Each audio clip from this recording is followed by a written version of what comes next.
xildhibaan Marcus Wichel oo ka mid ah baarlamaanka dalka Sweden ana taageero adag oo u taagan aqoonsi raadinta Somaliland ayaa xisbiyada uu ka kooban yahay baarlamaanka dalka Sweden ka dalbaday in Somaliland la aqoonsado. xildhibaan Marcus Wichel ayaa mudanayaasha baarlamaanka dalkiisa u soo bandhigay guulaha ay Somaliland ka gaadhay dimuqraadiyadda, nabadgelyada iyo kobaca dhaqaalaha. Waxa kale oo xildhibaanku soo bandhigay in Somaliland buuxisay dhammaan shuruudihii lagama maarmaanka u ahaa in Sweden ay u aqoonsato qaran madax bannaan, kuwaas oo ay ku jiraan dhul cayiman iyo dawlad shaqaynaysa. Somaliland ayaa buuxisay dhammaan shuruudaha ay Sweden caadi ahaan ugu baahan tahay aqoonsiga dalal cusub, waxayna leedahay dhul leh xuduudo sharci ah iyo dad ka badan 5.5 milyan, waxayna si ka duwan Soomaaliya oo dagaal ka socda ay dawladda Somaliland ku guuleysatay inay ilaaliso xasiloonida iyo amniga xuduudaheega muddada dheer. dawladaha Somaliland iyo Sweden ayaa leh xiriir adag iyadoo Sweden ay bixisay malaayiin gargaar ah si loo fududeeyo horumarka Somaliland.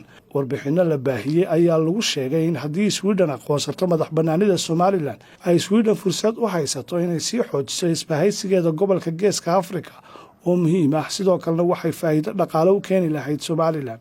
warkani ayaa ku soo beegmay toddobaad uun kadib markii baarlamaanka UK la horgeeyay mooshin ku saabsan aqoonsiga Somaliland.